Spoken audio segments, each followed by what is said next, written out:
और SSC MTS अब जितने भी एग्जाम देखते हैं, आप कोई कांस्टेबल लेवल का एग्जाम देखें, सीएचएसएल देखें, सीजीएल देखें, एनटीपीसी देखें, आप पाएंगे कि हर ज्यादातर एग्जाम में आपको एक से ज्यादा चरण मिलेंगे, एक से ज्यादा स्टेज मिलेंगी एग्जाम की। कैसे?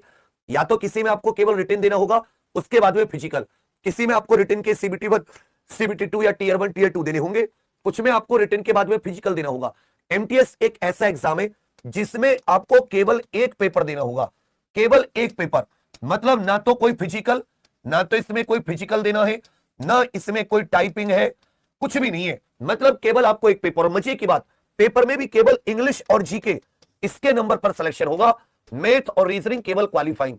तो जिन लोगों की मैथ रीजनिंग कमजोर होती है उनके लिए भी मैं आप सभी के लिए बता दूं, इससे बेस्ट कुछ नहीं है। सोचो आपको एक केंद्र सरकार की ग्रुप सी लेवल की जॉब मिल रही है, अच्छी सैलरी, जीवन में आगे बढ़ने का, अपने पैरों पर खड़े होकर, ठीक है। और सितंबर अक्टूबर, मतलब सितंबर के एंड में और अक्टूबर की शुरुआत में इसका पेपर होना है, ठीक है भैया। और कोई भी एमटीएस की तैयारी ऐसी नहीं है कि कोई एमटीएस की तैयारी 2 साल 1 साल करता है। ज्यादातर लोग जब फॉर्म आते हैं तभी शुरू करते हैं। तो अगर इस बार आपने बिल्कुल फोकस होकर समझ कर इसकी तैयारी कर ली, तो आप सोचो फिजिकल भी नहीं है, मैथ रीजनिंग भी क्वालिफाइंग है, केवल इंग्लिश जीके पर सिलेक्शन है। अब इसमें सारी की सारी चीजें बता देता हूं कि सबसे पहले इसमें आप आयु समझो। इसमें 2 तरह की पोस्ट होती है, एक होती है एमटीएस की पोस्ट और एक होती है भैया आपकी हवलदार की पोस्ट। ये हवलदार की जो पोस्ट होती है, ये जो आपका जीएसटी वाला डिपार्टमेंट होता है, इसमें हवलदार की पोस्ट। तो एमटीएस के लिए जनरल ईडब्ल्यूएस की आयु 18 से 25 है, ओबीसी की 18 से 28, एससी एसटी की 18 से 30। हवलदार के लिए जनरल ईडब्ल्यूएस की आयु 18 से 27 है, ओबीसी 18 से 30, एससी एसटी 18 से 32। एक बात याद रखिएगा, हवलदार की पोस्ट कम होती है, इसमें साथ ही आपका पेपर भी देना है आपको और इसमें फिजिकल भी है। पेपर फिजिकल दोनों है, लेकिन एमटीएस की पोस्ट ज्यादा होती है, इसमें आपको केवल पेपर देना है। आगे आ जाता है, इसमें मात्र 10th क्लास है, मात्र 10वीं पास होनी चाहिए, आप ये फॉर्म भर सकते हैं। इसकी योग्यता जो है मात्र 10th पास है। आगे आ जाते हैं, जो केवल हवलदार के लिए, ये जो है फिजिकल, ये रिटन के बाद में केवल हवलदार के लिए है, ये एमटीएस के लिए नहीं है। 1600 मीटर 15 मिनट में, बताओ 1600 मीटर तुम 15 मिनट में नहीं चल पाओगे। महिलाओं के लिए 1 किलोमीटर 20 मिनट में, जबकि हाइट पुरुष की 157.5 और महिलाओं की 152 सेंटीमीटर। तो मतलब इसमें तो इतनी कोई टेंशन है ही नहीं, ये आप सब लोग आराम से कर लोगे। लेकिन फिजिकल केवल हवलदार के लिए होता है, एमटीएस के लिए केवल पेपर, हवलदार के लिए पेपर प्लस फिजिकल भी देना होता है। अब इसका पेपर पैटर्न समझिए, इसमें सत्य 45 मिनट के 2, जब आप कंप्यूटर बैठोगे 90 मिनट का पेपर होता है, जिसमें 45 मिनट के 2 ऑटोमेटिक सेशन होते हैं। जैसे आप पेपर खोलोगे, पहला सेशन आएगा जिसमें मैथ्स और रीजनिंग के सवाल होंगे, 20 मैथ्स के सवाल, 20 रीजनिंग के, हर एक सवाल के लिए 3 नंबर होंगे। तो 60 नंबर की मैथ, 60 नंबर की रीजनिंग, 40 क्वेश्चन, हर एक क्वेश्चन 3 नंबर का, 45 मिनट में करना होगा।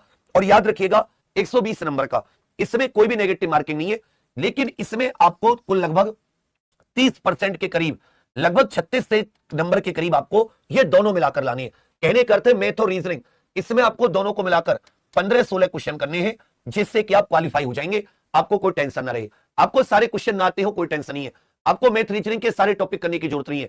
आप केवल वो सरल से सरल टॉपिक करें कि आप 40 में से 15-20 क्वेश्चन आराम से कर दें, जिससे आपका मैथ रीजनिंग क्लियर हो जाए।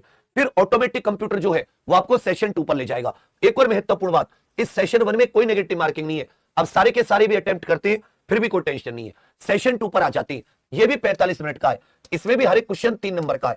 इसमें 25 क्वेश्चन जीके के, 25 क्वेश्चन इंग्लिश के, 50 क्वेश्चन, हर एक क्वेश्चन 3 नंबर का। ये जो 150 नंबर है, इसी में से फाइनल मेरिट लगती है।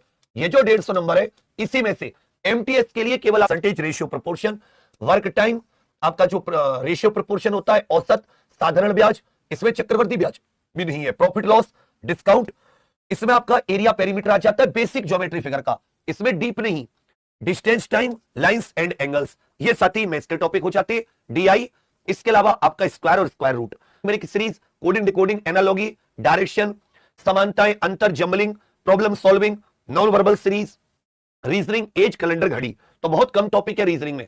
इंग्लिश में आपको मोटा मोटा टॉपिक पता होते, स्पॉट दी एरर, जो खाली स्थान भरने होते, सिनोनियम माने पर्यायवाची, एंटोनियम माने विलोम शब्द, स्पेलिंग ठीक करना, इडियम, फ्रेज, मुहावरे, लोकोक्ति, अनेक शब्दों के लिए एक शब्द, सेंटेंस में इंप्रूव करना, और जो गद्यांश होता है, कॉम्प्रिहेंशन पैसेज। इंग्लिश की अगर बहुत अच्छे से जीरो से सोचकर तैयारी करें तो 25 में से, मतलब ऐसा नहीं कि बिल्कुल ही वहां पर ढपर जाएंगे, आप आराम से अपना समय दे सकते हैं, क्योंकि इसमें आपको अगले 60-70 दिन इंग्लिश, संस्कृति, भूगोल, आर्थिक परिदृश्य, भारत का संविधान, आपका जो वैज्ञानिक अनुसंधान, स्ट्रेटेजी के, खेल कूद, कला, संस्कृति, ये सारी की सारी चीजें। अब इसकी तैयारी के लिए, क्योंकि 2 दिन पहले 23 तारीख को आपका CHSL भी आया है और कल साथ ही MTS आएगा, तो हमने सोचा कि अलग अलग आप है और एग्जाम तक इसकी वैलिडिटी है। MTS पर अगर आप ग्रुप डी की तरह मेहनत करके एग्जाम पर के साथ लगे, तो जैसे हम लोग ग्रुप डी में खटाक से नंबर 1 बन गए और मेहनत कर दी, ऐसे तुम्हारे पीछे मेहनत कर देंगे।